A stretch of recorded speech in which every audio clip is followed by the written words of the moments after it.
4. 방랑과 모색. 1. 서울로 도피. 탄탄대로로 나왔다. 봄날인데 밤 안개가 자욱한 데다가 연전에 서울 구경을 하고 인천을 지나가 본 적은 있으나 길이 생소하였다. 어디가 어디인지 지척을 분간 못할 깜깜한 밤에 밤새도록 해변 모래밭을 해마다 동쪽 하늘이 혼할 때에야 비로소 살펴보니 감리서 뒤쪽 용동 마루터기에 당도해 있었다. 수십 걸음 밖에서 순검 한 사람이 벌써 군도를 절그럭절그럭거리며 달려왔다. 또 죽었구나 하고 은신할 곳을 찾았다. 서울이나 인천의 길거리 상점에는 방문 밖에 아궁이를 내고 방문 앞에는 아궁이를 가릴 긴 판자 한 개를 놓고 거기에다 신을 벗고 전방 출입을 하게 되어 있다. 선뜻 그 판자 밑에 들어가 누웠다. 순검에 흔들리는 환도집이 내 코끝을 스치는 것 같이 지나갔다. 나는 얼른 몸을 일으켰다. 하늘이 밝아오고 천주교당의 뼈죽집이 보였다. 그곳이 동쪽이리라 짐작하고 걸어갔다. 어떤 집에 가서 주인을 부르니 누구냐 묻기로 아저씨 나와보세요 하였다. 그 사람은 더욱 의심이 나서 누구란 말이냐 한다. 나는 김창수인데 감리가 비밀이 보내주어서 추록하였으나 갑자기 갈 수 없으니 댁에서 낮을 지내고 밤에 가면 어떻겠습니까? 하고 청하였으나 주인은 불응하였다. 다시 화계동을 향하여 몇 걸음 옮기노라니 어떤 목군 하나가 입상투 바람에 두루마기만 입고 아직 잠에서 덜 깬 성대로 노래를 부르며 지나갔다. 식전 막걸리 집에 가는 모양이었다. 나는 그 사람을 붙잡았다. 그 사람이 깜짝 놀라며 누구시오 하였다. 나는 내 성과 이름을 자백하고 석방된 사유를 말해준 다음 길을 가르쳐 달라고 부탁했다. 그 사람은 반갑게 승낙하고 이 골목 저 골목 후미진 길로만 해서 화계동 마루터기까지 동행해 주었다. 거기 올라서서 동쪽을 가리키며 저리로 가면 수원 가는 길이고 저리로 가면 시흥으로 서울 가는 소로인즉 마음대로 갈 길을 정하라고 하였다. 말을 마치고 작별하였는데 시기가 급박하여 성명도 묻지를 못하였다. 나는 시흥 가는 길을 택하여 경성으로 갈 작정이었다. 내 행생은 누가 보든지 참 도적놈으로 보였을 것이다. 감옥에서 장티푸스를 앓은 후 머리털이 전부 다 빠져서 새로 난 머리카락은 소위 솔잎상투로 꼭대기만 노끈으로 졸라매고 수건으로 동인 채였고 두루마기도 없이 바지 저고리 바람이었다. 의복만 본다면 가난한 사람의 옷은 아닌데 새로 입은 옷에 보기 흉하게 흙이 묻었다. 아무리 스스로 살펴보아도 평범한 사람으로 보이지는 않았다. 인차랑 오리밖에 이르니 아침 해가 떠올랐다. 바람결에 들리는 소리는 온통 호각 부는 소리요. 인천 근처 산 위에도 사람이 올라가 있는 것이 희뜩희뜩 보였다. 내가 이런 행색으로 계속 길을 간다면 좋지 못할 것 같았다. 산속에 은신을 한다 하여도 반드시 수색할 터이니 산에 숨는 것도 불가능했다.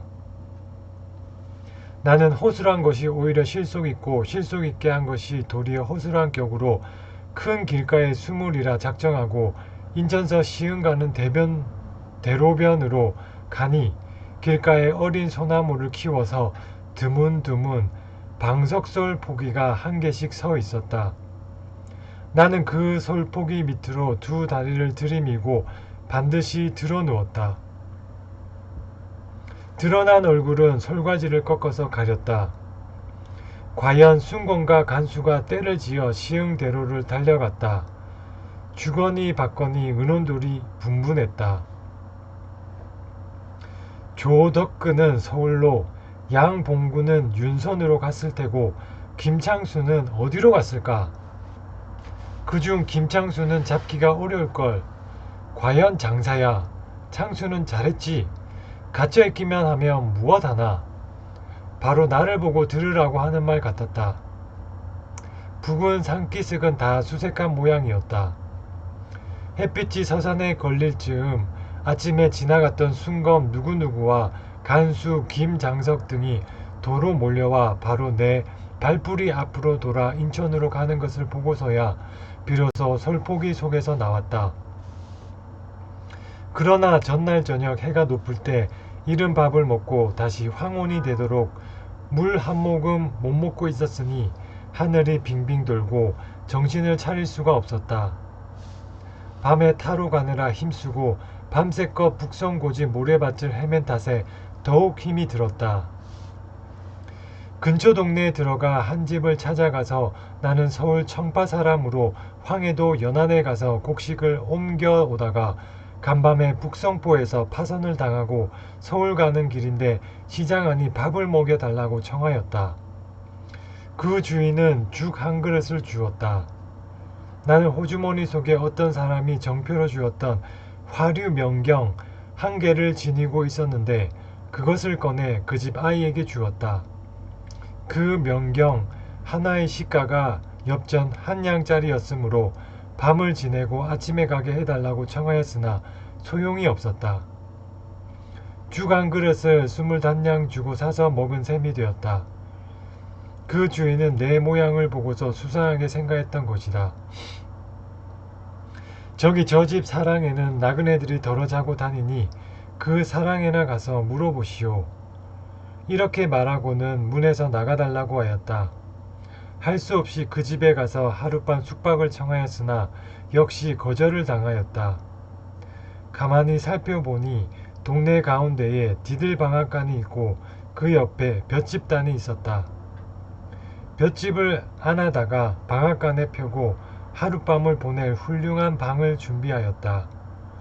볏집을 깔고 볏집을 덮고 볏집을 베고 누우니 인천 감옥 특별방에서 2년 동안 지내던 연극의 1막이 내리고 지금은 방앗간 잠으로 제2막이 열리는구나 하는 여러가지 생각이 마음속에 들었다.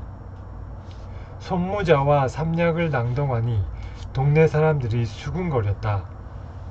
거지도 글을 읽는다. 그 사람 거지가 아닌가 보던데 아까 큰 사랑에 와서 하룻밤 자자고 하던 사람이다. 나는 흥겨운 마음이 생겼으나 장량이 흙다리 위를 조용히 걸었던 일화에 비하면 보잘것없다고 생각을 하고 미친 사람 모양으로 욕설을 함부로 하다가 잠이 들었다. 나는 새벽 일찍 일어나 좁은 길을 택하여 경성으로 향했다. 별이고개를 향하여 걸어가다가 한 집 문전에 당도하여 아침밥을 걸식하였다. 전에 고향에 있을 때 들었던 소위 활인소의 거린배들이 집집마다 10여 명씩 몰려다니며 크고 힘찬 소리로 고함 지르듯이 활발하고 너출지게는 못하고 다만 밥 좀 주시오 하고 힘껏 소리를 질렀다. 사람은 듣지 못하고 그 집 개가 먼저 집안 식구들에게 나를 소개해 주겠다는 듯 어지러이 지저대는 서슬에 주인이 머리를 내밀었다. 걸식을 할 터이면 미리 시키지 않았으니 무슨 밥이 있겠느냐. 여보, 밥 숭늉이라도 좀 주시오. 하인이 갖다주는 밥 숭늉 한 그릇을 먹고 일어났다.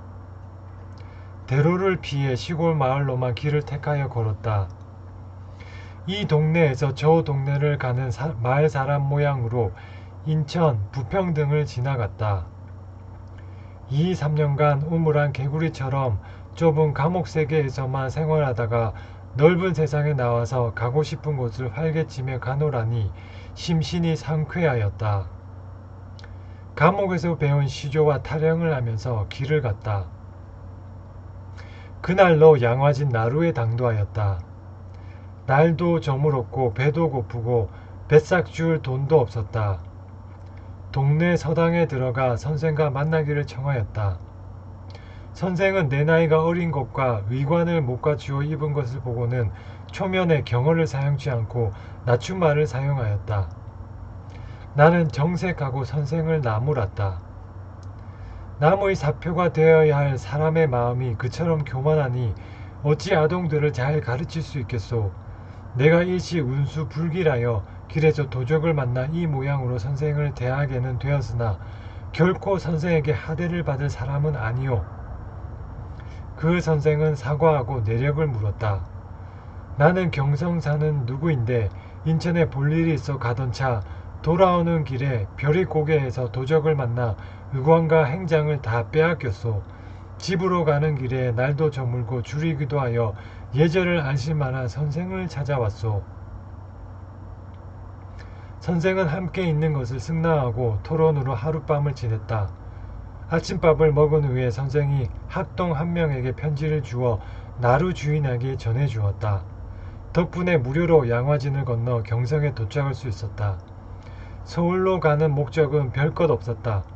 인천옥에 있는 동안 각처 사람을 많이 만났는데 그 가운데 경성 남영희국 청지기 한 사람이 배우계 유기장 등 대여섯 사람을 모아서 인천 해상에 배를 띄우고 백동전 위조업을 하다가 전부 체포되어 인천 감옥에서 1년 남짓 고생한 적이 있다.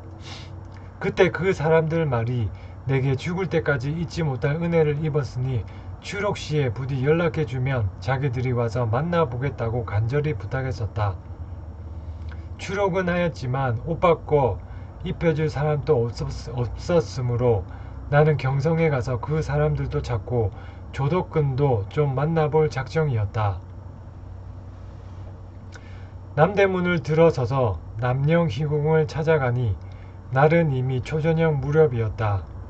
청지기 방문 앞에서 이리 오너라 하고 불렀다. 청지기 방에서 누가 미닫이를 반쯤 열고서 어디서 편지를 가져왔으면 두고 가거라 하였다. 목소리를 들으니 진호 위장이었다.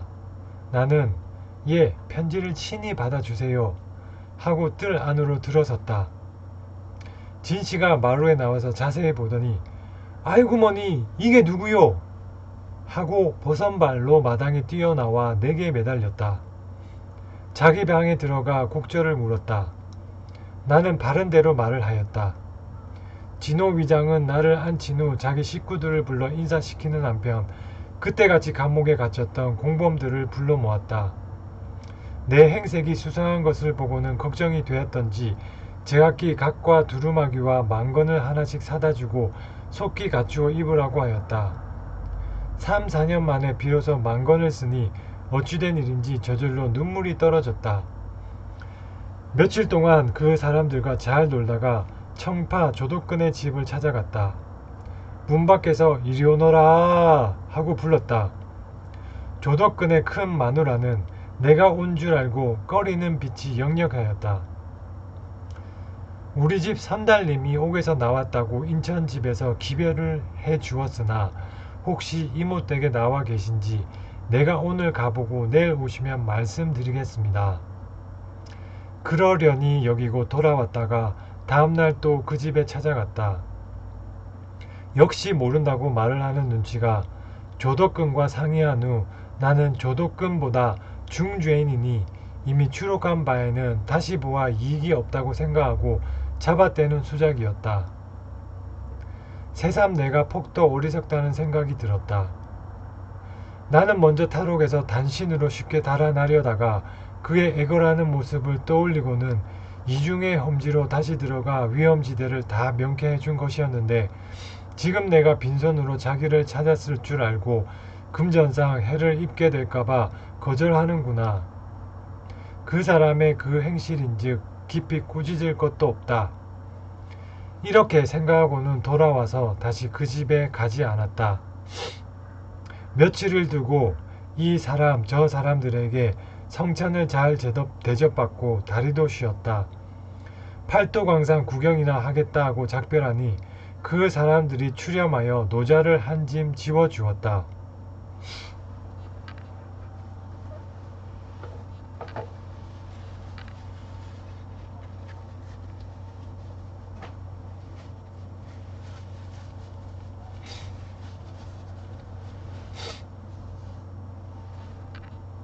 이 삼남 견문록.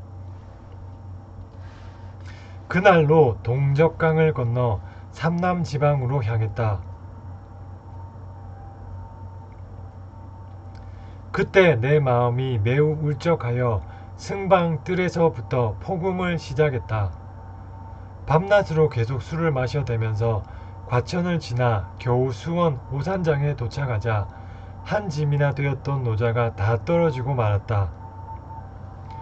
오산장 서쪽 동네에 김삼척이라는 사람의 집이 있었는데 주인 영감은 전에 삼척 영장을 지낸 사람이었다.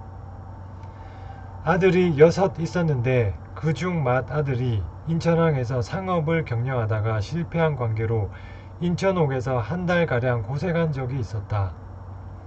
감옥에 있는 동안 나를 몹시 사랑하였는데 자기가 방면될 때에도 차마 헤어지기 힘든 마음에 뒷날 다시 만날 것을 굳게 약속한 터였다. 그 집에 찾아가서 그들 6 형제와 같이 술 마시고 노래 부르며 며칠을 보냈다.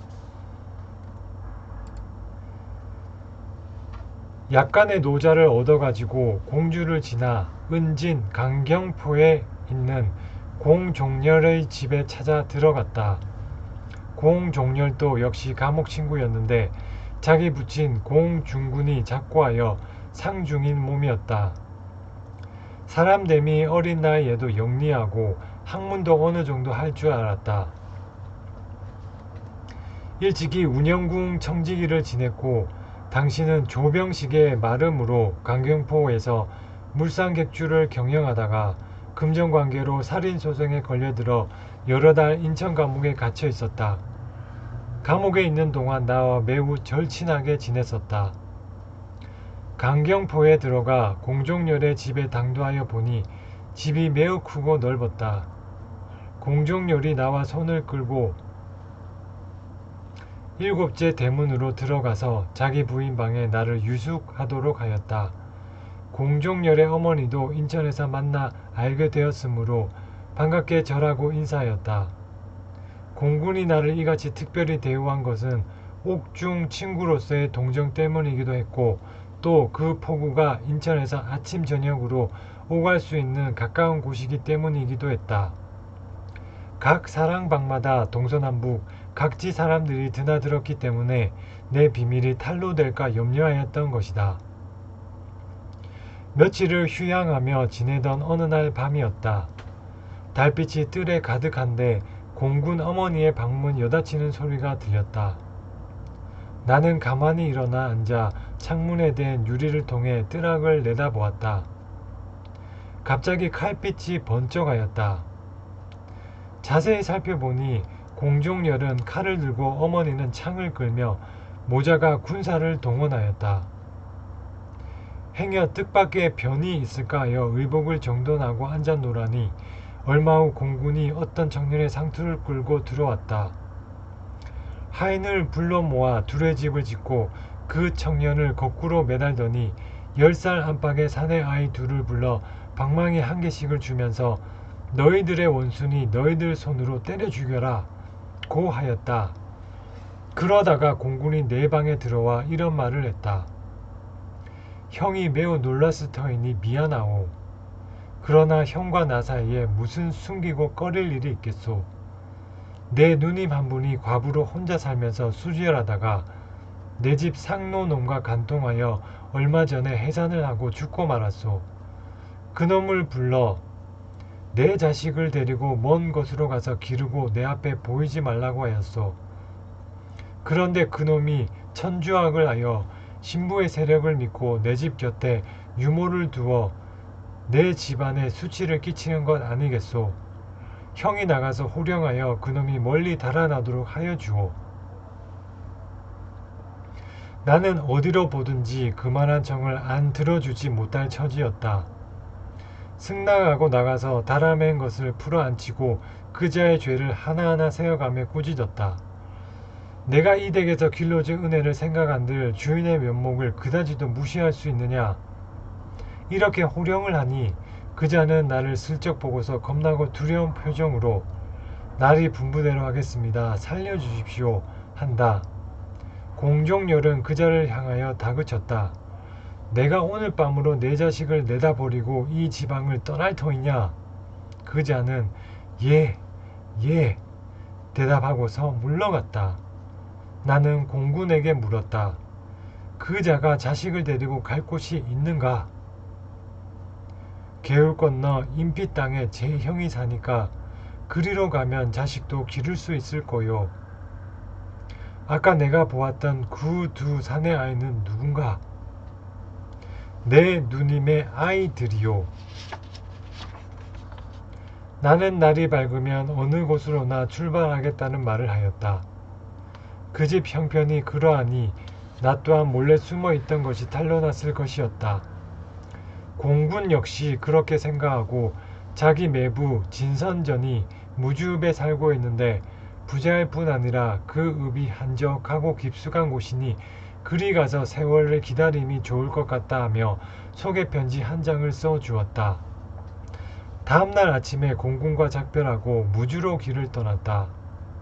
강경포를 채 벗어나기 전 거리에서 사람들이 웅성웅성 거리는 것을 보았다. 지난 새벽에 갯가에서 어린아이 우는 소리가 들렸는데 그 소리가 끊어진 지 이미 오래됐으니 아마도 그 아이는 죽은 것이라고 야단들이었다. 그 말을 들으니 천지가 아득하였다. 오늘 살인을 하고 가는 길이로구나. 그자가 밤에 내 얼굴을 대하면서 심히 무서워하더니 공종열의 말을 곧 내 명령으로 생각하고 제 자식을 안아다가 강변에 버리고 도주한 것 아닌가. 가뜩이나 가슴속이 울적한 데다가 세상에 아무 죄 없는 어린아이를 죽이게 하였으니 얼마나 큰 죄악인가. 일생을 위하여 심히 비관된다. 마침내 무주읍에 있는 진선전의 집에 갔으나 구구하게 한 곳에 오래 머물러 있는 것은 더욱 우울한 마음만 쌓이게 하였다. 드디어 무전여행을 떠났다. 내 걸음이 이왕 삼남지방을 돌아다니는 바에는 남원에 가서 김영진을 만나보리라 하는 생각이 들었다. 평소에 들은 말이 있어 전주 남문안에 있는 한약국 주인 최군선이 김영진의 매형임을 알았으나 먼저 남원 이동에 찾아가서 김영진이 사는 곳을 물었다. 그 동네 사람들이 놀라고 의아해하며 김영진을 찾는 연유를 물었다. 나는 경성에서 알게 되어 지나는 길에 들렀다고 하였다. 동네 사람들의 말에 의하면 김영진이 이 동네에서 대대로 살기는 하였으나 연전에 동학에 가입했다가 다 망한 후에 식소를 이끌고 도망간 후로는 다시 소식을 모른다 하였다. 나는 듣기에 좀 섭섭하였다. 김영진은 나와 청나라까지 동행하여 많고 적은 위험을 같이 넘긴 친형제보다 정의가 깊고 간절한 사이였다.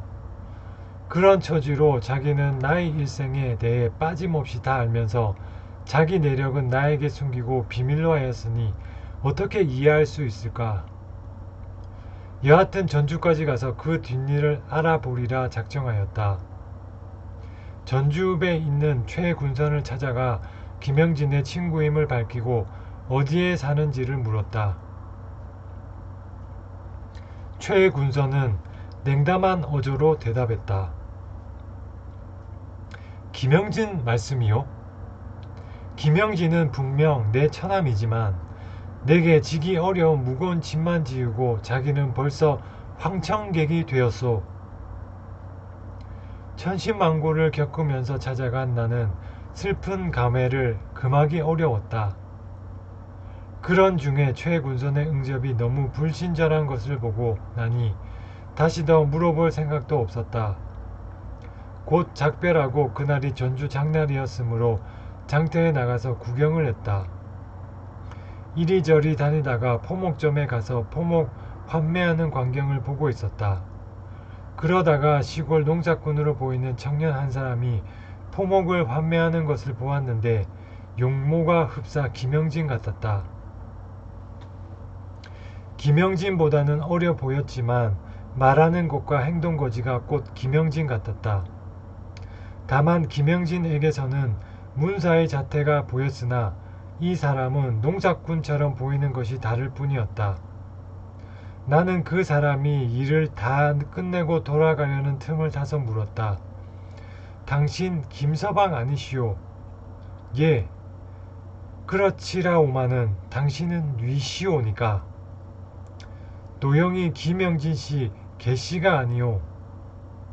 그 사람이 머뭇머뭇하고 말대답을 못하였다. 나는 계속해서 물었다. 나는 당신 면모를 보고 김영진씨 개씨임을 짐작하였소. 나는 황해도 해주에 사는 김창수요. 노영 백씨 생전에 혹시 내 이야기를 들은 적이 있소? 그 청년은 두 눈에 눈물이 가득 고여 말을 잇지 못하다가 흐느끼며 슬피 울었다. 과연 그랬습니까? 내 형 생전에 당신께 관한 말씀을 들었을 뿐 아니라 별세하실 때에도 창수를 생전에 다시 못 보고 죽는 것이 한이 된다고 하였지라오. 제 집으로 가십시다. 금구 원평으로 가서 조그마한 집으로 들어갔다. 그 사람이 자기 어머니와 형수에게 내가 찾아온 것을 말하자 그 집의 곡성이 진동하였다. 김영진이 잡고 한지 19에 뒤라 하였다. 영전에 들어가 절하였다. 60 노모는 자기 아들 생각에 30 청산과부는 남편 생각에 눈물을 흘렸지만 아들 맹무는 아직 8, 9세밖에 되지 않아 아무 철이 없었다.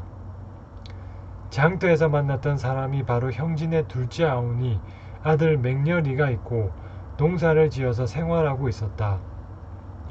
그곳에서 수일간 쉬고 무안, 목포로 향했다. 목포에 도착하니 새로 열린 항구로 아직 관사 건축도 미치 못하고 모든 일이 다 엉성하여 보였다. 양봉구를 만나서 인천 소식을 물었다. 조덕근은 서울에서 잡혀 인천 감옥으로 도로 들어갔는데 눈 한 개가 빠졌고 다리가 부러졌다고 하였다. 그때 간수였던 김가는 아편독이 몰려서 옥중에서 죽었다 하고 나에 관한 소문은 듣지 못했다 한다. 그리고 인천과 목포 간에 순검들이 서로 내왕하고 있으니 오래 머무를 곳이 못 된다며 약간의 여비를 준비하여 주면서 항구를 떠나라 했다. 목포를 떠나서 해남, 관두, 강진, 고금도, 완도 등지를 구경하고 장흥, 보성, 송곡면으로 화순, 동복으로 순창, 대명으로 하동, 쌍계사로 칠불, 아자방도 구경하고 다시 충청도로 들어와 계룡산, 갑사에 도착하니 시기는 8, 9월이었다. 사찰 부근에 감나무가 숲을 이루고 서 있는데 붉은 감이 익어서 저절로 떨어지곤 했다. 절에서 점심을 사 먹고 앉아 있었더니 동학사로부터 와서 점심을 먹는 유상객 한 사람이 있었다. 인사를 하니 공주 사는 이서방이라 했다. 나이가 40이 넘은 선비로 유산시를 들려주는데 시로나 말로나 퍽 비관을 품고 있는 듯했다. 초면이라도 이야기가 잘 통했다. 그가 나의 행방을 묻기로 나는 개성에서 생장하여 상업에 실패하고 홧김에 강산 구경이나 하자고 떠나서 근 1년을 남도에서 지내고 지금은 고향으로 간다고 말하였다. 이서방은 다정하게 내게 청했다. 노형이 이왕 구경을 떠난 바에는 여기서 40여리를 더 가면 마곡사란 절이 있으니 그 절이나 같이 구경하고 가시는 것이 어떠하오? 나는 마곡사란 말이 심히 의미심장하게 들렸다. 우리 집에 동국 명현록이란 책이 있었는데 어렸을 적부터 보아온 그 책에 이런 이야기가 있었다. 화담 서경덕 선생이 동지 할애에 참내하여 크게 웃으니 임금이 물었다. 경은 무슨 일로 무리 가운데서 혼자 웃느냐? 화담이 아뢰었다. 오늘 밤 마곡사 상좌승이 밤중에 죽을 끓이려고 불을 떼다가 졸음을 이기지 못해 죽솥에 빠져 익사하였는데 다른 중들은 전혀 알지 못하고 죽을 퍼먹으며 희희낭낭하는 것을 생각하니 우습습니다. 임금이 곧 파발말을 놓아 하루 밤낮 쉬지 않고 300여리를 달려 마곡사로 가서 조사하게 하였더니 과연 그런 일이 있었다더라는 이야기다. 아버님이 늘 소설로 이야기하시던 것이 연상되었다. 승낙하고 이서광과 같이 마곡사를 향해 출발했다. 한가로운 유람 생활은 이로써 끝나게 되었다. 그 사이에 보고 들은 것과 직접 겪은 사실들을 간단히 열거한다.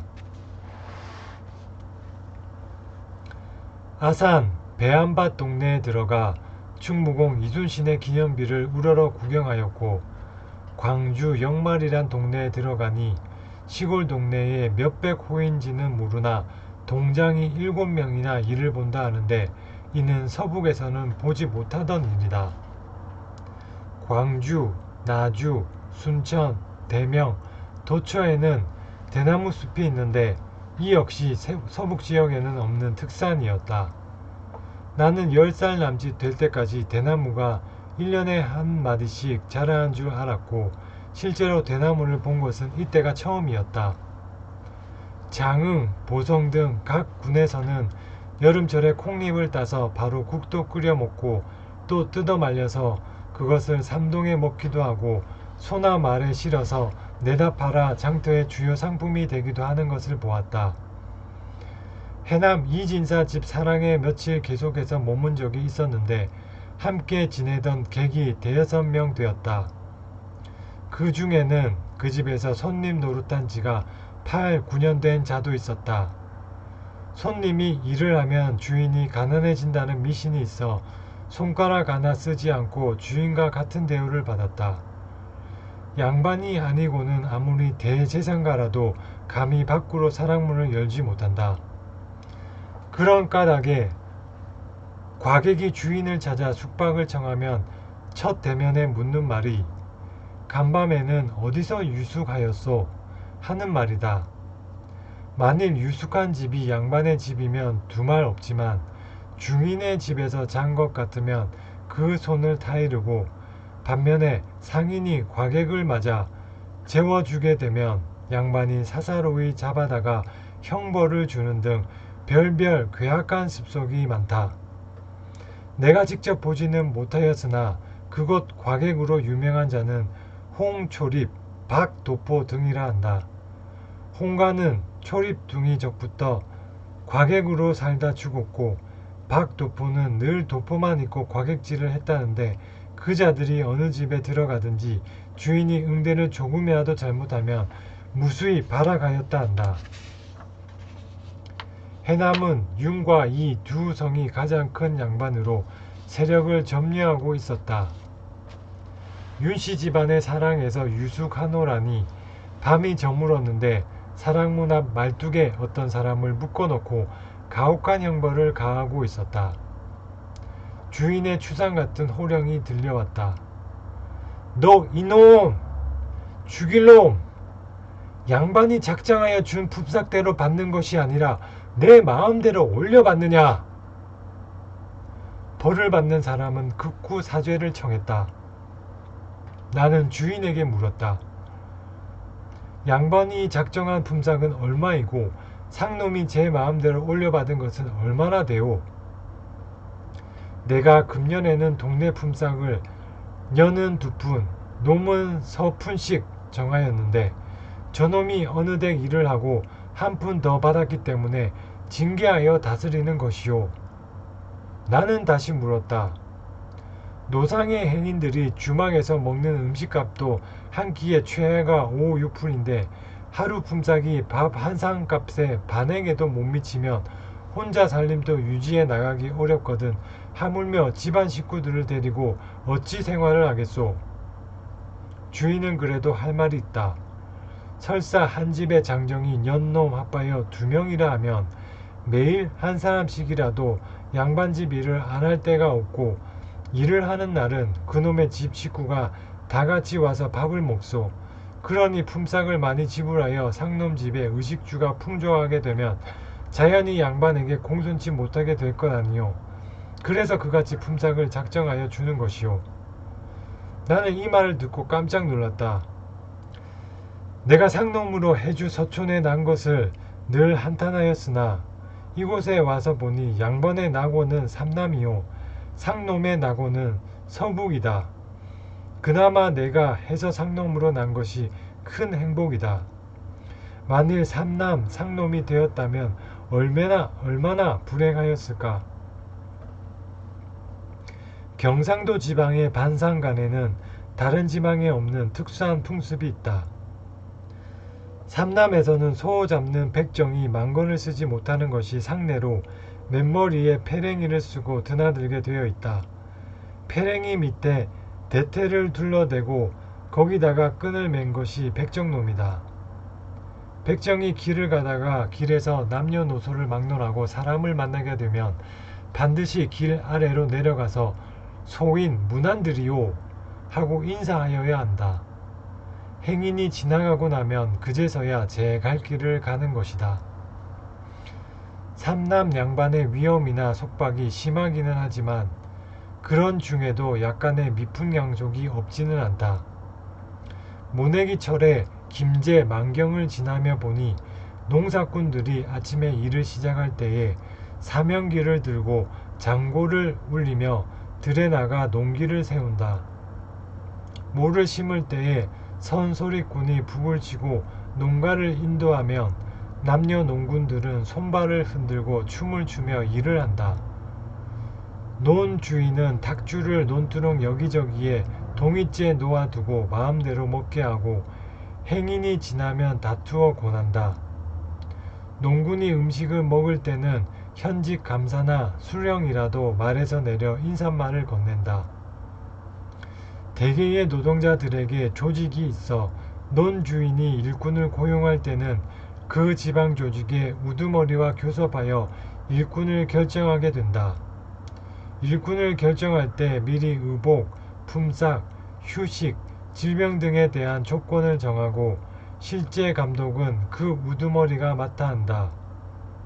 만일 일꾼이 태만하여도 논 주인이 마음대로 책벌하지 못하고 우두머리에게 고발하여 징계한다. 반상의 구별이 그같이 심하지만 정월 초승과 8월 중추에는 동네와 동네 중간에 나무 기둥이나 돌 기둥을 세우고 그 기둥에 동아줄을 매고 각기 자기 동네로 향하여 기둥 끝이 눕도록 경쟁을 한다. 이때에는 남녀노소 반상의 구별이 없이 즐겁게 용기를 내어 논다고 한다. 고금도에서 충무공의 전적을 둘러보았고 금산에서는 조중붕의 패적 유지를 보았으며 공주에서는 승, 영규의 비를 보고 많은 느낌을 받았다. 임실에서 전주를 향하던 도중 당현을 넘으려 할 즈음이었다. 풍채가 부잣집 주인 같아 보이는 40남짓의 중늙은이 한 사람을 만나게 되었다. 혼자서 나귀를 몰고 가다가 고개 밑에서부터 나귀에서 내려 걷기 시작했는데 자연 동행이 되어 인사를 하니 임실 읍내에 사는 문지례라는 사람이었다. 같이 이야기를 하다가 고개 위에 당도하였다. 고개 위에는 네대체의 주점이 있었다. 그날이 전주 장날이었으므로 보부상 수십 명이 장에 갔다가 돌아오는 길인지 고개 위 주점 근처에서 다리를 쉬고 있었다. 문지래가 고개 위에 도착하자 주점 주인이 나와서 오위장 영감 오시느냐고 반가이 나와 영접을 한다. 들어가 술이나 한잔 자시라고 권하나 문씨는 사양하더니 내게 같이 쉬어가자고 청하였다. 문씨에게 달리 환영하는 사람이 없었다면 동행 중에 술이나 한잔씩 먹자고 청하는데 사양할 이유가 없었을 것이다. 그러나 문씨는 주점 주인에게 환대를 받는 처지인 모양이었으므로 굳이 사양하고 고개 위를 넘었다. 해가 서산마루에 걸려 뉘엿뉘엿하였다. 급히 걸어 완죽은 상관의 주점에 와서 들었다. 저녁밥을 먹고 앉아 담배를 피울 때쯤 급보가 왔다. 오늘 내 지기 직전에 고개 위에 30여 명의 강도가 나타나서 행상들의 재물을 약탈했는데 문호위장은 취중에 그 강도들을 보고 호령하다가 강도떼가 내려치는 도끼에 맞아 죽었다고 한다.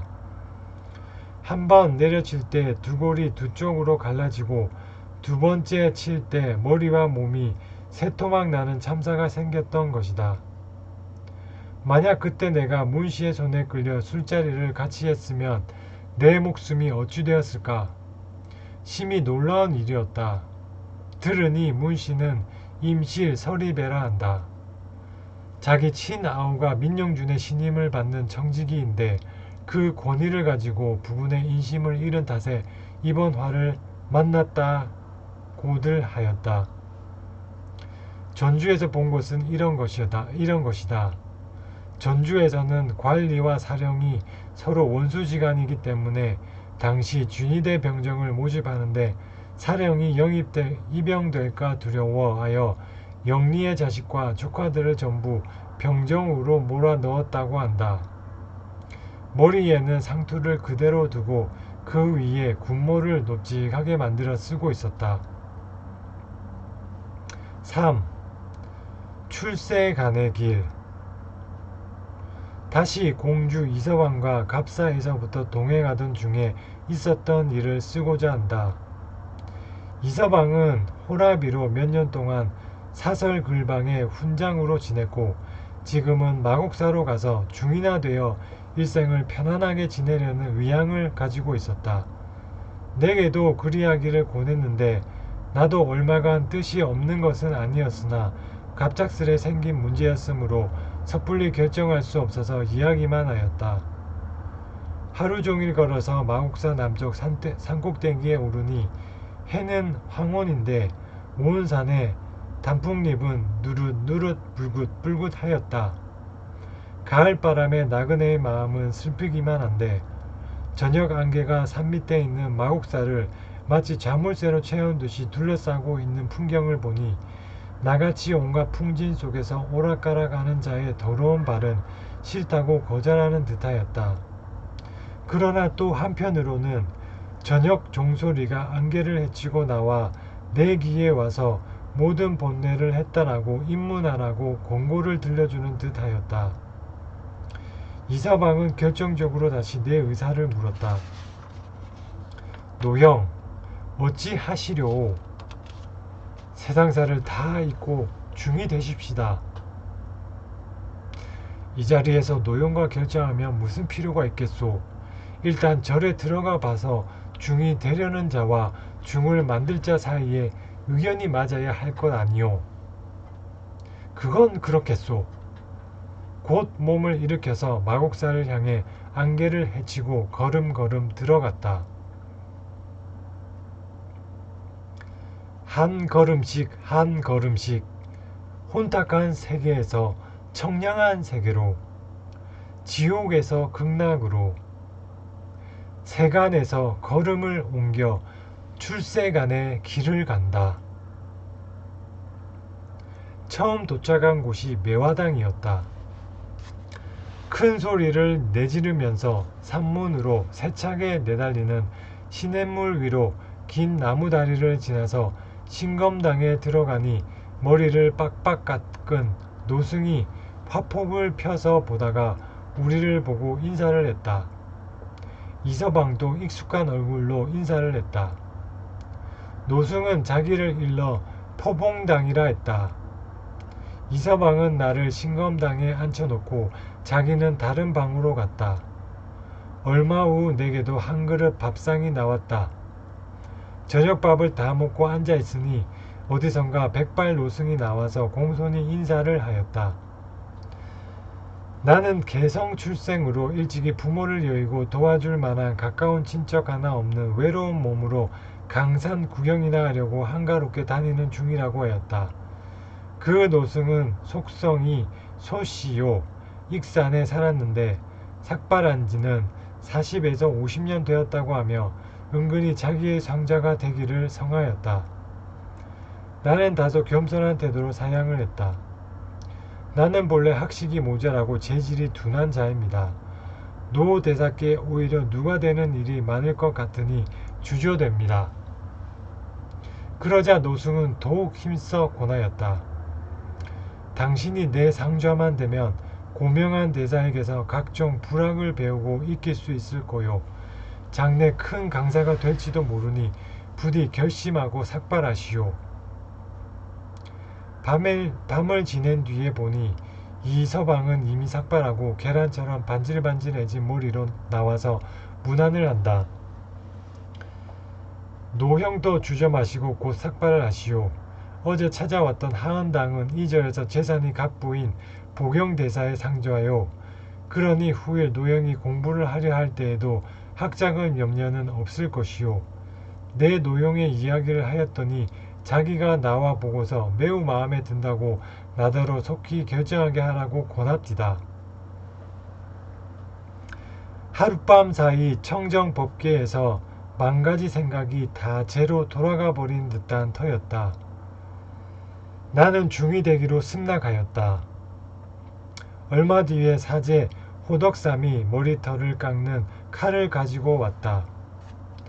냇가로 나가 삭발 진언을 쏭알쏭알 하더니 내 상투가 모래 위로 뚝 떨어졌다. 이미 결심은 하였지만 머리털과 같이 눈물이 뚝뚝 떨어졌다. 법당에서 종이 울리고 향적실에서는 공양주가 불공밥을 짓고 각 암자에서 가사를 입은 스님 수백 명이 모여들었다. 나도 검은 장삼과 붉은 가사를 입고서 대웅보전으로 인도되었다. 곁에서 덕삼이가 부처님께 절하는 법을 가르쳐주고 은사 하은당이 내 승명을 원종이라 명명하여 불전에 고하였다.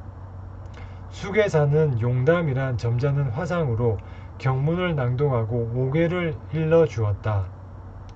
예불을 마친 후에는 노스님 보경당을 위시하여 절 안에 있는 나이 많은 대사들에게 차례대로 돌아가면서 절을 하였다. 숭배를 연습하고 진언집과 초발 자경 등 간단한 규칙을 배웠다. 중이 되려면 제일 먼저 자기 마음을 낮추어야 한다고 하며 사람에게는 물론이고 심지어는 금수나 곤충에게까지 자기 마음을 낮추지 않으면 지옥의 고통을 받는다고 하였다.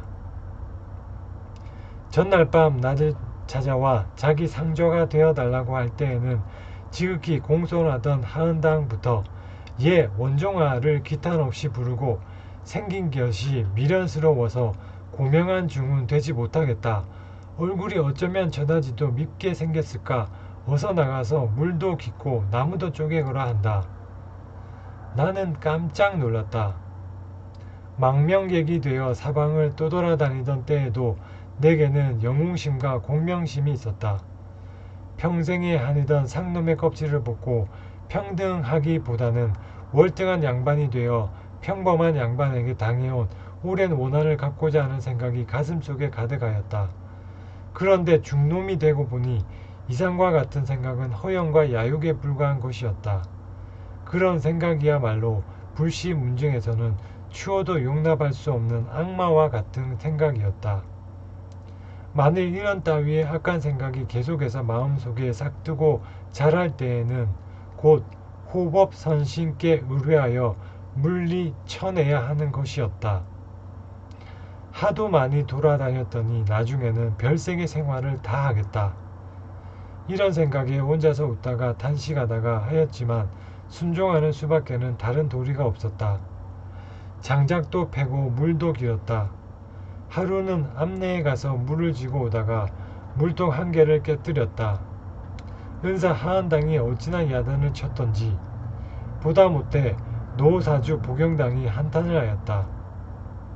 전에도 다른 사람들은 다 괜찮다 하여 상주하러 데려다 주면 못 견디게 굴어서 다 내쫓았는데 근본 원종이도 잘 가르치고 바로 이끌어만 주면 장래에 제 앞쓰리는 하겠는걸. 또 저 모양으로 하니 며칠이나 붙어 있을까. 그 말에 좀 위로가 되었다. 낮 동안에는 일을 하고 밤에는 보통 중의 본래 일인 예불 절차와 천수신경 등을 외웠다. 수계사 용담 스님은 불학에서 중요한 것들을 모아놓은 보각서장을 가르쳐 주었다. 용담은 당시 마곡사에서 불가의 학식뿐 아니라 육아의 학문까지도 풍부하게 많이 아는 분이었다. 사람됨이 세상 돌아가는 이치에 밝아서 높이 우러름을 받는 훌륭한 스님이었다. 용담을 모시는 상좌로 해명이라는 청년 불자가 있었는데 내게 깊은 동정심을 보였다. 용담도 하한당의 가풍이 괴상한 것을 알고서 그를 가르치다가 종종 위로를 하였다. 견월망지의 오묘한 이치를 말하고 칼날 같은 마음을 품으라는 참을린 자의 해석을 하여 주었다. 세월은 흘러 어느덧 반년, 광음이 지나고 기해년 1899년 24세 정월을 맞이하였다. 절 안에 있는 100여 명의 중들 중에는 나를 매우 행복한 사람으로 여기는 자도 있었다. 원종대사가 아직은 고생을 하지만 노사와 은사가 다 7, 80 노인들이니 구분들만 작고하고 나면 엄청난 재산이 다 원종대사의 차지가 될 것이요. 내가 추수책을 보니 백미로 받는 것만 200여 석인데 전답을 일구는 경작인들이 해마다 갖다 바치는 것이었다. 금전으로나 기타 상품만도 수십만 양 재산은 되었다. 그러나 나는 풍진 세상과의 인연을 다 끊지 못하고 있었다. 망명객의 임시 은신책으로든 어떻든 간에 오직 청정정멸의 도법에만 일생을 희생할 마음은 생기지 아니하였다. 4. 장발의 걸시승. 작년 인천옥을 탈출하던 날 작별했던 부모님이 살아계신지 돌아가셨는지도 모르고 있었다. 그리고 그때 나를 구출하기 위해 가산을 다 기울이고 필경에는 자기 몸까지 망치고만 김경득의 소식도 알고 싶었다. 해주, 비동, 고우조 선생도 보고 싶고 청계동, 안진사도 다시 만나고 싶었다. 당시 나는 안진사가 천주학하려는 것을 대의의 반역으로 생각하고 불평을 품은 채 청계동을 떠났었는데 다시 만나면 그러한 과거의 오해를 사과해야겠다는 생각이 수시로 가슴속을 가득 채웠다. 그러니 복영당의 재산을 보고 계속 붙어 있겠다는 생각은 꿈에도 하지 않았다. 하루는 복영 노대사에게 이런 말을 했다. 소승이 이왕 중이 된 이상 중이 응당해야 할 공부를 해야 되지 않겠습니까? 금강산으로 가서 경전의 뜻이나 연구하고 일생 충실한 불자가 되겠습니다. 내가 벌써 추측은 하고 있었다. 어쩔 수 있느냐, 내 원이 그런데야. 즉시 하한당은 불러 둘이 한참 다투더니 세간을 내어주었다. 백미 10말과 의발을 주어 큰 방으로 내보냈다. 그날부터 자유였다. 백미 10말을 팔아서 여비를 해가지고 경성으로 출발하였다.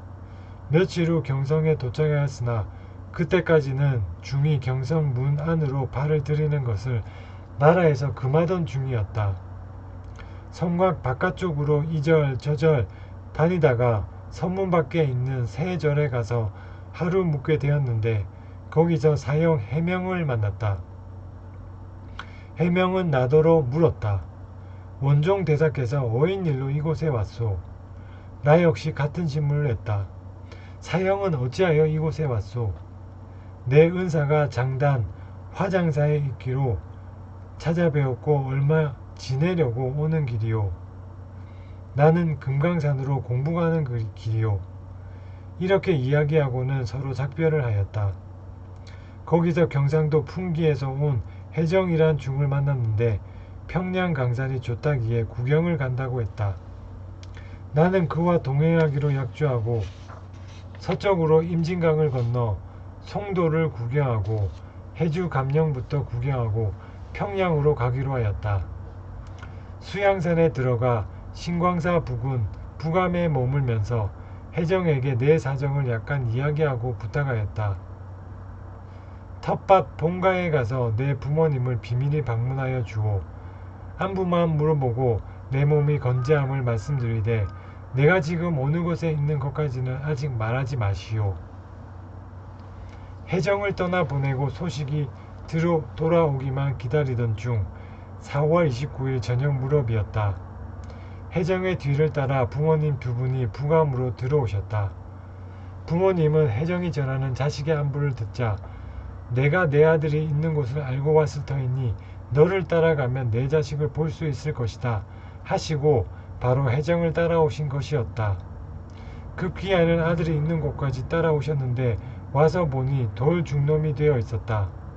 세 식구가 다시 만나니 기쁘기도 하고 슬피기도 하여 서로 붙들고 눈물을 흘렸다. 부감에서 5일 동안 휴식하고 중회 행사 그대로 부모님을 모시고 혜정과 같이 평양 구경을 떠났다. 가는 길에 그동안 부모님께서 겪으셨던 일을 말씀해 주셨다. 무술년 1898년 3월 9일에 인천을 떠나 집에 도착하자마자 인천 순검이 곧 뒤를 따라와서 체포되셨다고 한다. 3월 13일에 부모님 두 분 다 인천옥에 갇히게 되셨는데 거기서 갖은 형벌을 다 당하셨다. 어머님은 곧 석방되시고 아버님은 석 달 뒤에야 석방되셔서 뇌회분같이 고향으로 돌아가셨다. 2년 동안이나 내가 살았는지 죽었는지를 모르고 매일매일 기다리시던 중에 꿈자리만 흉흉하여도 종일 음식을 먹지 못하셨다 한다. 그러다가 혜정이 와서 부모님의 안부를 알아가겠다 하니 그 길로 뒤따라오셨던 것이다. 이야기를 들으면서 계속 평양으로 향했다. 5월 4일 평양성에 도착하여 요관에서 밤을 지냈다. 다음 날이 단오날이었으므로 모란봉에 가서 그네뛰기를 구경하였다. 돌아오는 길에 관동 골목을 지나면서 어떤 집을 보니 머리에는 지포관을 쓰고 소매가 넓은 옷을 입은 학자가 무릎을 개고 단정히 앉아 있는 것을 보았다. 말이나 좀 주고받아 보리라 하고 소승 문안드리오 하였다. 그 학자는 물끄러미 바라보다가 들어와서 앉기를 청하였다. 방 안에 들어가 이야기를 시작하였다. 그 학자의 성명은 최재학이고 호는 극압인데 간제 전우의 제자였다. 소승은 마곡사에 보잘것없는 한승으로 이번에 서쪽으로 가던 길에 천안 금곡에 가서 간제 선생을 만나 뵙고자 하였습니다. 마침 그때 전 선생이 부재 중이셨으므로 만나 뵙지 못하고 단지 봉자를 썼는데 오늘 선생을 뵙게 되니 매우 반갑습니다. 도리 연구에 대해 다소간 문답이 있었다. 그때 최재학과 함께 앉은 노인 한 분이 있었는데 길고 아름다운 수염에 위풍이 당당해 보였다. 최재학은 나를 소개하며 그 영감을 뵈라 하였다. 나는 합장 배례했다. 그 노인은 전효순이라는 사람으로 당시 평양 준위대의 영관이었고 그 후로 개천군수를 지냈다. 최재학이 전효순에게 청하여 물었다. 오늘 이 대사는 도리가 고사간 중이니 영천사 방주 자리를 내어주시면 자제들과 외손자들의 공부에 매우 유익하겠습니다. 영감의 의견은 어떻습니까? 전씨는 무척 기뻐하였다. 내가 지금 곁에서 듣는 바만으로도 대사의 고상함을 공경하고 우러러 사모할 만하오. 대사 어찌하려오. 내가 최 선생님에게 내 자식과 외손자 놈들을 부탁하여 영천사란 절에서 공부를 시키고 있는데 주지승의 성행이 불량하여 술 취해 돌아다니니 음식 마련 등등 곤란이 막심하다오. 대사가 최 선생님을 보좌하여 내 자손들의 공부에 힘을 보태주시면 그 은혜 클 것이오. 나는 겸손히 사양하였다. 소승의 방랑이 원래 있던 스님보다 더 심할지 어떻게 아십니까? 최재학은 즉각 전효순에게 당시 평양 서윤으로 있던 홍순욱에게 교섭하여 영청사 방주의 임명장을 받아달라고 간청했다. 전효순은 그 길로 홍순욱을 방문하여 승 원종으로 영천한 방주를 차정한다는 첩지를 가지고 와서 그날 당장 취임할 것을 청하였다. 내 생각에 그만하면 만족스러웠다. 부모님을 모시고 다니면서 구걸하기도 황송한 일이었고 더구나 학자와 같이 지내면 내 학식에 많은 도움이 될 것 같았다. 의식주에 대한 근심도 없어지겠고 망명의 본뜻에도 방해가 없을 것이라는 생각이 들었으므로 승낙하고 우선은 해정과 함께 최재학을 따라 평양 서쪽에 있는 대보산 영천암으로 갔다. 대충 절의 업무를 정돈하고 방 하나를 정하여 부모님을 모시고 지냈다. 학생은 전효순의 아들 병헌, 성만, 그리고 전씨의 사위 김윤문의 아들 형제, 장손, 중손, 그 밖에 몇 명의 학생이 있었다. 전효순은 하루 걸러 진수성찬을 절로 보냈다. 산 아래 신흥동에 있는 푸죽간을 영천함의 용달소로 하여 나는 매일 푸죽간에 가서 고기를 한 짐씩 저 올랐다. 승복을 입은 채 드러내놓고 고기를 먹었고 염불하는 대신 시를 외웠다.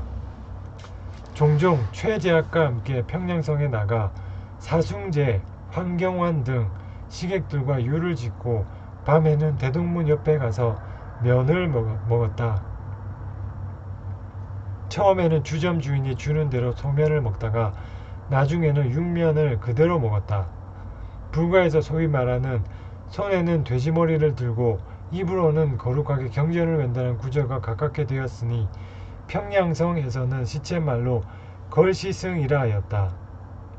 어느 날 최재학과 학자들은 평양에 가고 나 혼자 있노라니 대보산 앞 태병시 내촌에 있는 서당의 훈장 한 사람이 학동 수십 명과 시인 몇 명을 동반하여 영사시회를 차리고 술과 안주를 장만해가지고 절 안으로 집합하였다.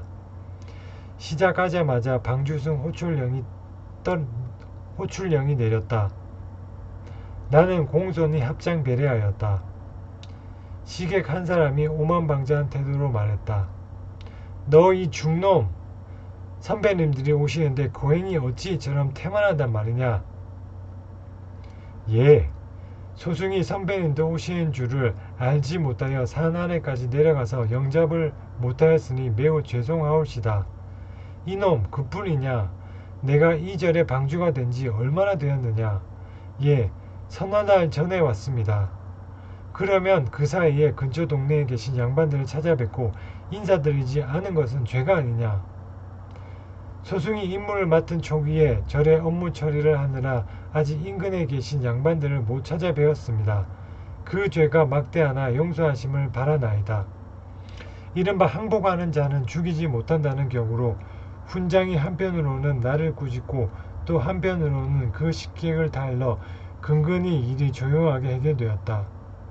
나는 다시 내게 죄를 묻는 일이 생길까 염려하여 그날 일을 시키는 대로 공손히 하며 마음 졸이며 지냈다. 술이 반쯤 취하자 훈장 기무석으로부터 시작하여 거기 모인 시인들이 풍축을 펼치고 시를 짓거나 쓰면서 큰 소리로 낭송하고 있었다. 술 부어 올리고 물 갖다 바치는 동안 주의를 기울여서 살펴보니 글씨부터 촌티가 나는데 소위 절창이니 득이작이니 하고 떠드는 것을 보니 노리고 고린 수작이 많았다.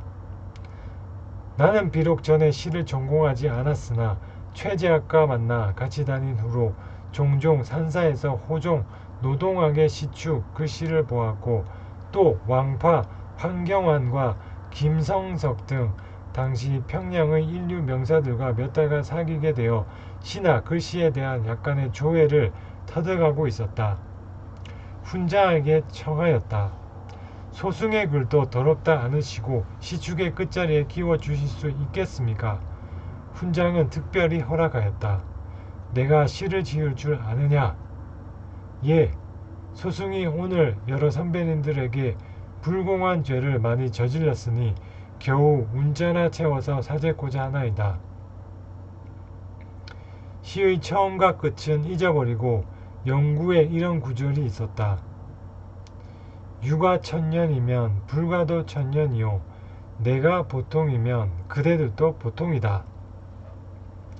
훈장과 시객이 서로 얼굴을 마주보며 중놈이 참으로 오만방자하다고 생각하는 듯하였다. 각기 불평하는 빛이 얼굴에 역력히 나타날 즈음 최재학 일행 몇 명이 도착하였다. 총객들의 풍축을 구경하다가 제일 끝에 있는 봉연승 원종의 글에 와서 유전천세로 시작되는 구절을 보고는 마치 일동이 합장하듯이 손뼉을 치고 발을 구르며 산사가 들썩하도록 걸작이니 절창이니 야단을 하는 것이었다. 그 바람에 총객들의 당당하던 호기는 쑥 들어가고 말았다. 나중에 들으니 이 소식이 평양에 전파되어 기생들의 노래곡조로 불렸다고 한다. 이런 이유로 평양에서는 나를 걸시승 원종이라는 별명으로 불렀다. 어느 날 나는 평양 성내 전효순의 편지를 받아 가지고 평양 서촌에서 60에서 70리 거리에 있는 갈굴로 갔다. 갈굴에는 당시 평안도에서 고명하기로 유명했던 김강재 선생이 있었는데 그 선생을 찾아가는 길이었다.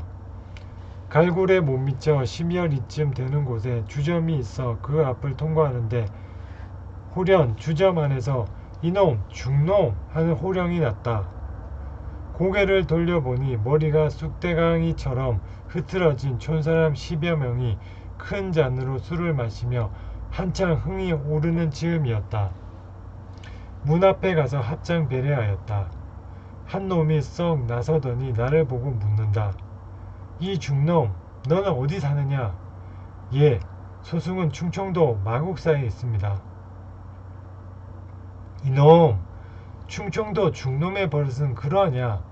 양반님들 앉아 계신 데를 인사도 없이 그저 지나가고 에이 고얀 중놈이로군. 예, 소승이 크게 잘못했습니다. 소승이 갈 길이 바빠서 미처 생각을 못하고 그저 지나쳤습니다.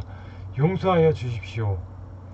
이놈, 지금 어디를 가는 길이냐? 예, 갈굴을 찾아갑니다. 갈굴 뉘집에 김강재 선생 댁으로 갑니다. 내가 김 선생을 알더냐?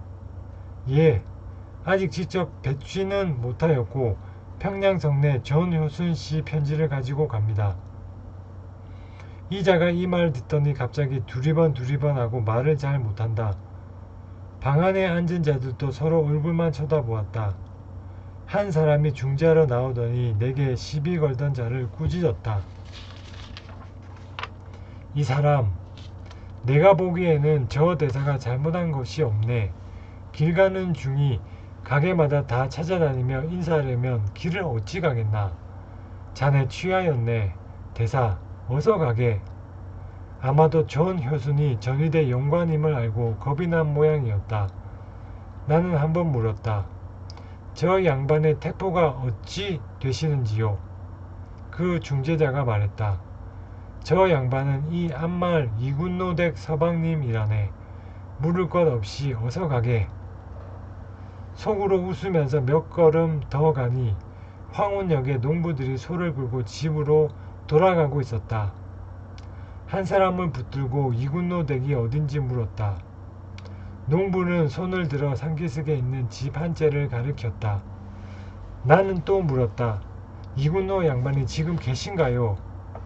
아니, 이군노는 죽고 지금은 그 손자가 집을 맡아 있다네. 대단히 우습기도 하고 한심하다는 생각도 들었다. 강제 선생을 찾아가서 하룻밤 같이 지내면서 이야기를 나누었다. 강제 선생이 그 후 강동 군수로 부임했다는 광보는 보았으나 다시 만나지는 못하였다. 그 절에까지 같이 와서 지냈던 혜정 스님은 내 불심이 갈수록 쇠약해지고 속된 마음만 자라는 것을 보고 심히 애처로워하였다. 자기는 환영할 뜻이 있었으나 막상 떠나려고 산 입구까지 가서 송별하다가는 차마 떠나지 못하고 울며 다시 절로 돌아오기를 한 달 남짓 되풀이하였다. 결국에는 약간의 노잣돈을 준비하여 경상도로 돌아가게 하였다. 중해행색으로 서도에 내려온 후 아버님이 다시 삭발하는 것을 허락하지 않으셨으므로 나는 장발승이 되었다. 9에서 10월경에 치마다래로 상추를 들고 신사의관으로 차려입고 부모님을 모시고 고향인 해주 턱골로 돌아왔다. 근처 양반들과 친척들은 이제 김장수가 돌아왔으니 앞으로 또 무슨 일이 생기지 않을까 하였다. 작은아버지 준영은 그동안 지난 일들을 다 뉘우치고 둘째 형님인 아버님에게 공손히 대하였다. 그러나 내게 대하여는 털끝만큼의 동정심도 없었다. 글 배운 것이 죄라고 내가 파란만 일으키고 농사일 따위에는 전혀 무성의한 것을 미워했기 때문이었다. 게다가 작은아버지는 내게 남봉기가 있는 줄 알고 계셨던 듯하다. 부모님께 권하여 내게 농사를 짓게 하면 자기가 맡아서 장가도 보내주고 살림도 차려줄 뜻이 있다고 말하였다. 그러나 아버님은 내게 원대한 뜻이 있음을 짐작하시고 이렇게 말씀하셨다. 이제는 창수가 장성하였으니 스스로 알아서 할 수밖에 없다. 그러나 작은아버지는 계속 부모님께 말씀하셨다. 형님 내외부는 창수는 글 공부시킨 죄로 온갖 고생을 하셨으면서도 아직 깨닫지 못하시오. 작은아버지의 관찰이 사실은 바로 본 것이었다. 만일 그를 몰랐다면 동학두령이 되지도 않았을 것이고 인천 사건도 없었을 것이다.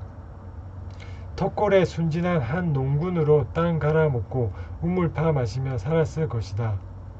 세상을 요란케 할 일은 없었을 것이 명백하다. 5.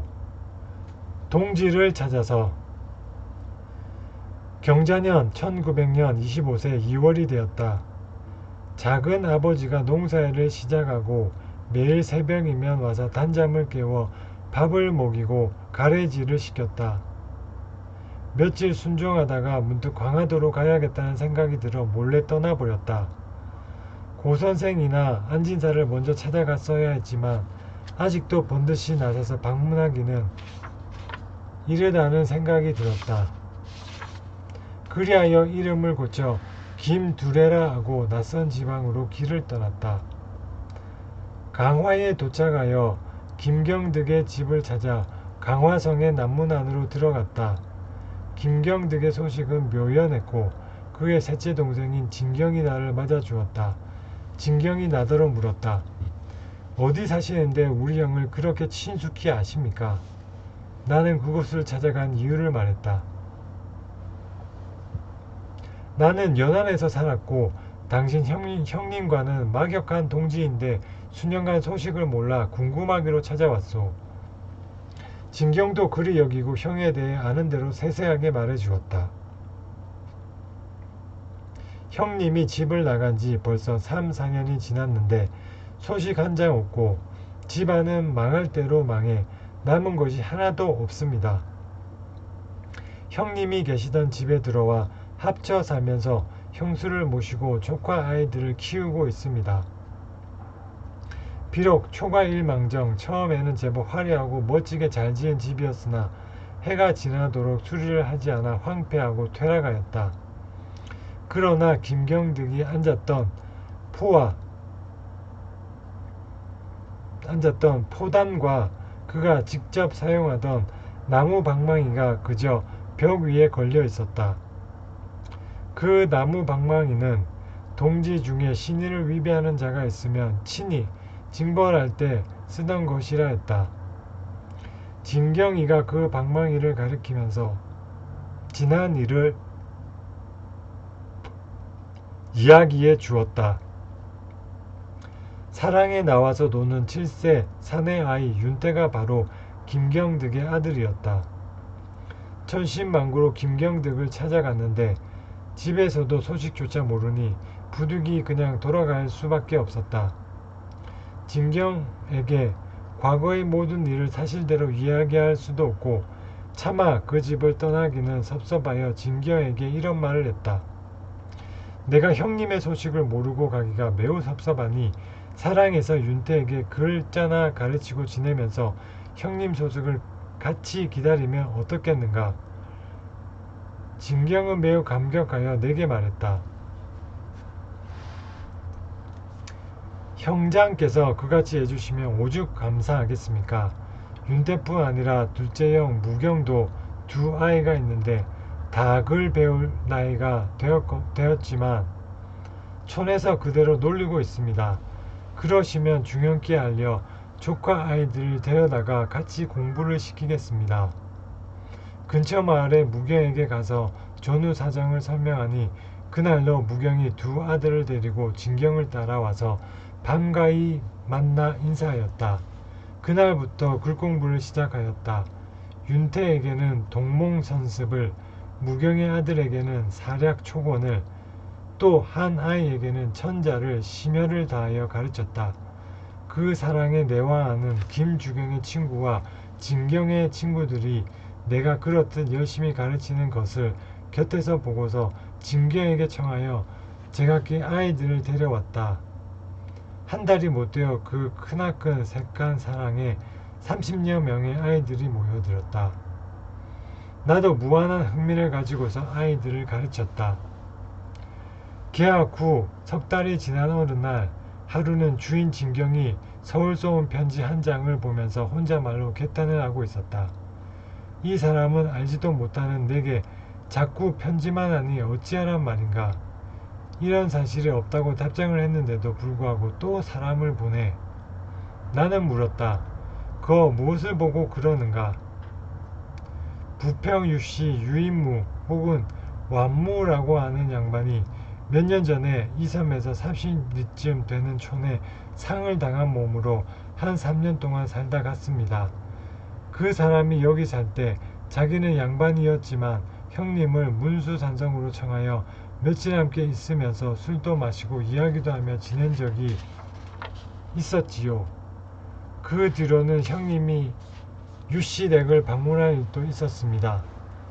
그런 후 재작년에 해주 사람 김장수란 청년이 외놈을 죽이고 인천 감리서에 수감되게 되었는데 간수 중에 전에 우리 집 요종의 서방이었던 최덕만이란 놈이 형님께 찾아와서는 그 김창수에 대한 이야기를 해주었습니다. 김창수가 인천항을 떠들썩하게 들었다가 놓았다는 둥, 감리나 경무관이 꼼짝 못하게 호령을 하였다는 둥, 그러다가 교수형을 받게 된 것을 상감이 살려주어서 죽지는 않고 있다는 둥, 이런 말을 듣고서 형님이 우리 집 재산을 있는 대로 톡톡 다 털어가지고 근 1년 동안이나 서울로 가서 김장수를 살리려고 애를 썼지요. 그렇지만 아무리 애를 써도 될 수 있는가요? 돈만 다 날렸지요. 형님이 돌아오신 후 무슨 다른 사건으로 피신을 하셨는데 그 후에 들으니 김장수는 감옥을 탈출해서 도주하였다고 합디다. 지금 유한무가 벌써 여러 번 얼굴도 모르는 나에게 해주에서 김장수가 오거든 자기에게 급히 알려달라고 편지를 하기에 나는 그런 사람이 왔던 일이 없었다고 화답을 했습니다. 그런데 형님이 평소에 친하던 통진 사는 이춘백이라는 양반이 유씨와도 친한 모양이에요. 유씨 편지에 이춘백을 보내니 의심 말고 자세히 알려달라는 부탁입니다. 그 이야기를 들으니 모골이 송연하기도 하고 여러가지 의아심이 생기기도 하였다. 나는 진경에게 물었다. 김장수란 사람이 와서 다녀는 갔는가? 생각해 보시오. 여기서 인천이 지척인데요. 그도 형님이 집에 계시다면 비밀이 올지도 모르지요. 형님도 안 계신데 그런 사람이 어떻게 오겠습니까? 설령 왔다 손치더라도 내 형님이 계신지 안 계신지 비밀을 조사해보고 안 계신 줄 알면 내 집에 들어올 리가 있겠습니까? 그 양반이 아무것도 모르고 그러는 것이지요. 그것은 동생의 말이 옳은데 그 사람은 아마 어떤 외놈의 부탁이나 관리의 촉탁을 받고 정탐하려는 것이겠지. 그것은 결코 아닐 줄 믿습니다. 내가 유한무 그 양반과 만난 적은 없으나 형님 말씀에 의하면 지금 보통 벼슬 하는 양반과는 판이하답니다. 유씨에게는 학자의 기풍이 있는 데다 제 형님에게 의기남이라 하며 조금도 반상의 구별을 차리지 않고 지극히 공대하더래요. 나는 곰곰 생각하였다. 재앙이 닥쳐오는 것 같기도 하고 유한무란 사람의 본뜻을 알고 싶기도 했다. 그러나 진경에게 수상스럽게 보일까봐 더 물을 수도 없었다. 겉으로는 극히 평범한 태도로 지냈지만 내심 산란해지는 것을 어찌할 수 없었다. 밤을 지내고 다음날 식구에 어떤 귀골이 장대하고 얼굴에 얼금얼금 마마자국이 있는 나이 30 남짓이나 되었음직한 사람이 서슴없이 사랑으로 들어왔다. 내 앞에서 공부하는 윤태를 보고서 대뜸 이렇게 일렀다. 이놈 윤태야, 그새 퍽 컸구나. 안에 들어가 작은아버지 좀 나오시래라. 내가 왔다고. 윤씨는 곧 안방에 들어가 진경을 앞에 세우고 나왔다. 그 사람은 진경과 간단히 인사를 마치고 바로 김주경의 소식부터 물었다. 아직 형의 소식은 못 들었지? 예, 아직 소식이 없습니다. 걱정이로군. 유한무의 편지 보았겠지?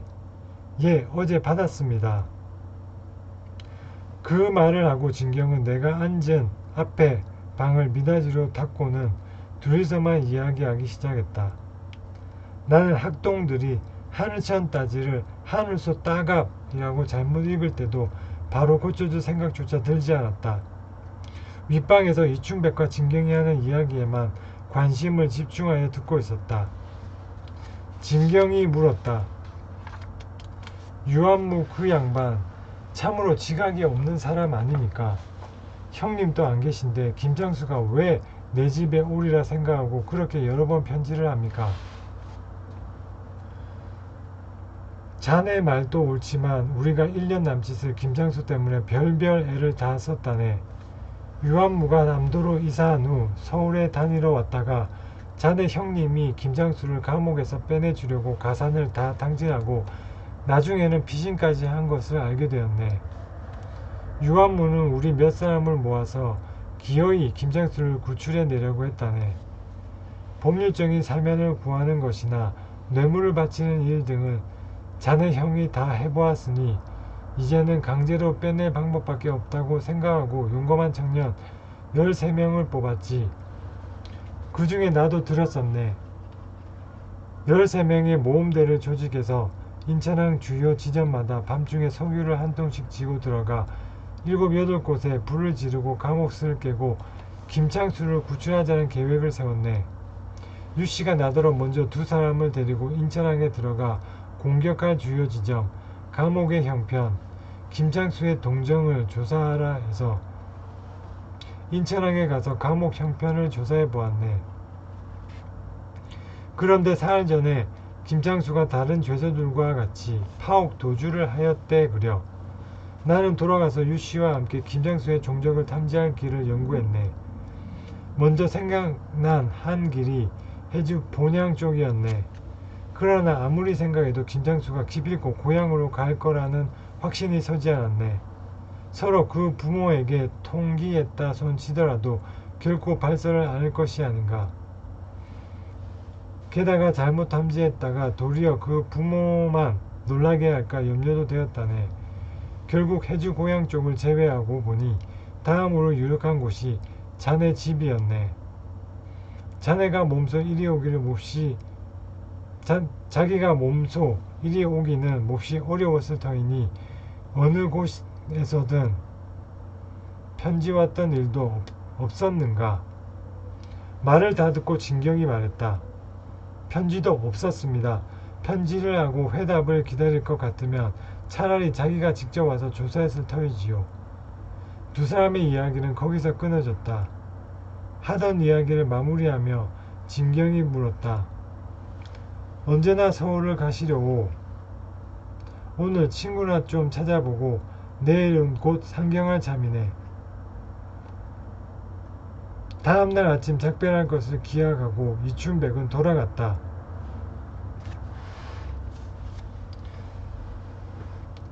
두 사람이 하는 말을 들으니 유한무란 사람이 참으로 나를 위하여 그처럼 성의를 썼다면 만나줘야 할 것 같았다. 그러나 만약 그것이 나를 찾기 위해 정탐하는 것이라면 그 또한 묘한 계책이라 할 수 있었다. 그러나 나는 그들의 말을 믿을 수 있을 것 같았다. 이춘백이 진경을 보고 하는 말은 서로를 진정한 동지로 믿고 숨김없이 하는 말이 분명했고, 또 유씨가 김주경의 신배를 알고도 계속해서 나를 살리기 위한 모험을 꾸미고 추진했다는 사실도 믿을 만하였다. 군자는 알고도 속아줄 수 있다는 말과 같이 내가 이만치 알고도 끝까지 피하거나 종적을 감춘다면 그 역시 의롭지 못하다는 생각이 들었다.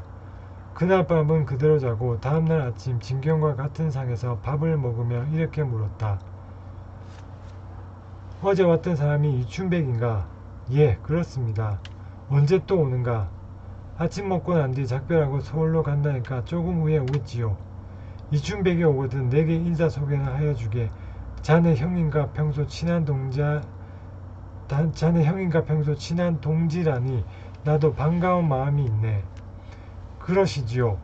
나는 계속 이어서 말했다. 진경, 자네를 오늘 작별케 되고 윤태와 종영재 아이들과도 아울러 작별일세.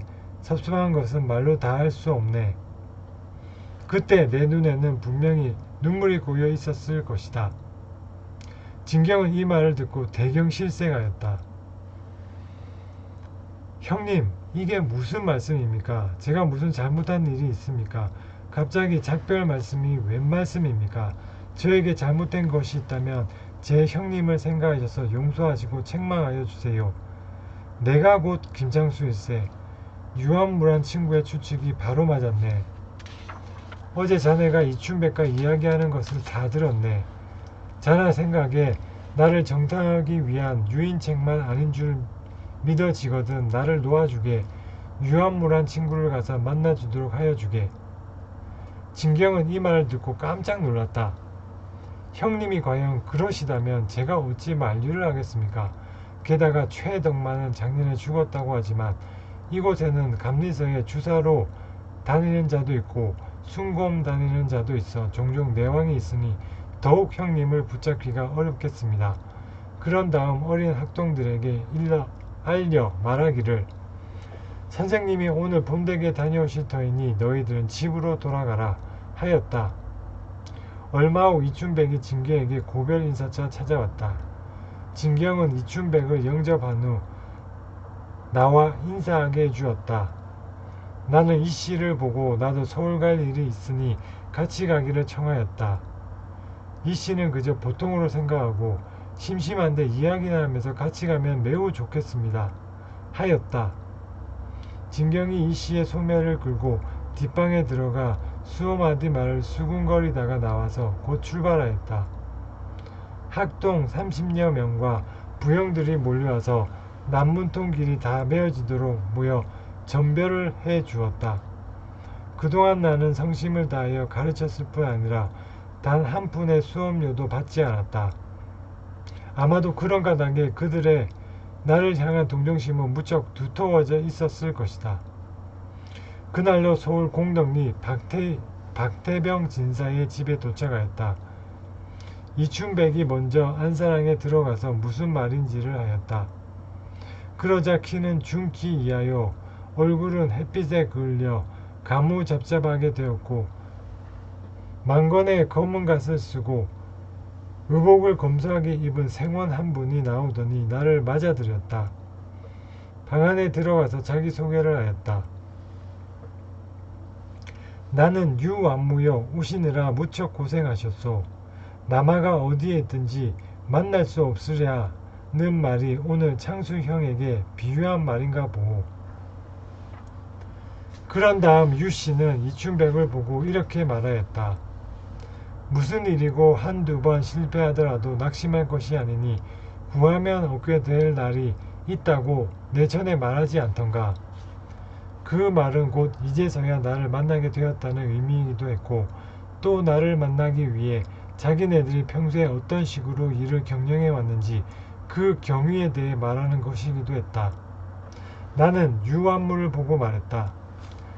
강화 김씨 댁에 있으면서 선생이 나 같은 사람을 위해 허다한 노고를 겪으셨다는 사실을 알게 되었습니다. 오늘 비로소 뵙게 되었으나 세상에는 아주 조그마한 일도 크게 부풀려 전하는 경우가 허다하니 소문과 실물이 용두삼인 때가 많고 저 역시 소문과 달리 졸렬하게 짝이 없으니 매우 낙심될 것입니다.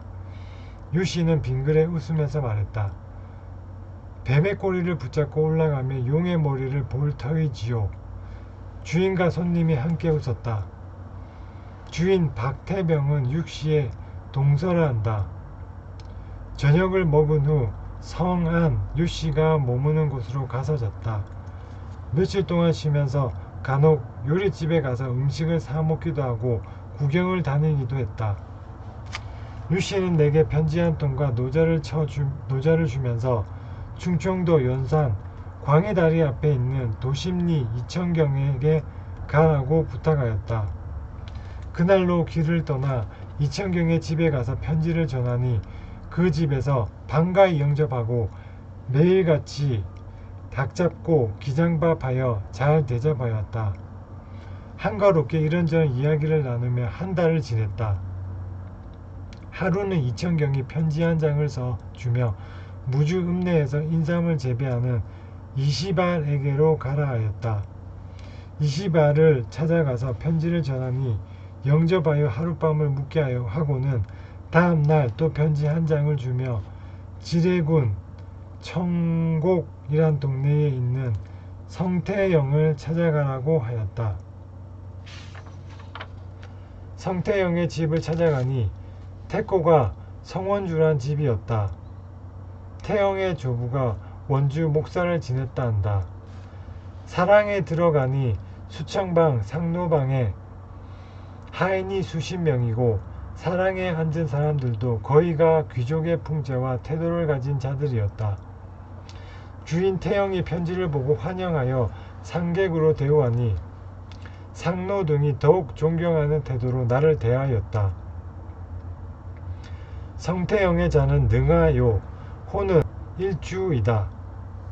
그와 함께 산에 올라 나물 캐고 물가에 가서 고기 구경하는 등 여유로운 생활을 해가며 고금의 역사를 토론하면서 또 한 달여를 지냈다. 하루는 유한무가 성씨 집에 찾아와 만나게 되었다.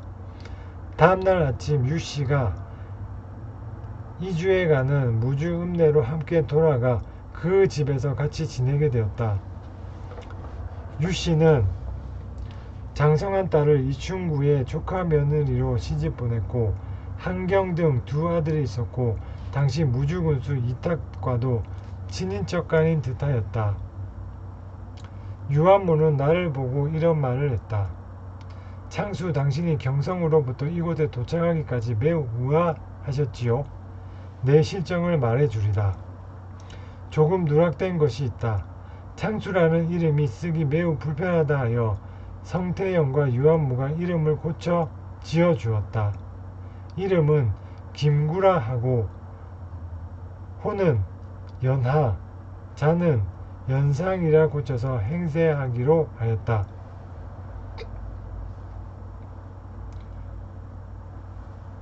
연산, 이천경이나 지뢰, 성태형이 다 내 동지인데 우리는 새로 동지가 생겼을 적에 반드시 몇 군데를 돌아다니며 1개월씩 함께 지낸다오. 그리하여 각자 관찰한 바와 시험한 것을 모두 모아서 어떤 사업에 적당한 자질이 있는지를 판정하여 벼슬살이에 적당한 자는 자리를 주선하고 상업이나 농사에 적당한 인재는 상농으로 인도하여 종사케 하는 것이 우리 동지들의 규정이요. 연하는 동지들이 시험한 결과 아직 학식이 얕고 부족하니 공부를 더하되 경성방면의 동지들이 전적으로 맡아 어느 정도 수준을 이루도록 할 것이요.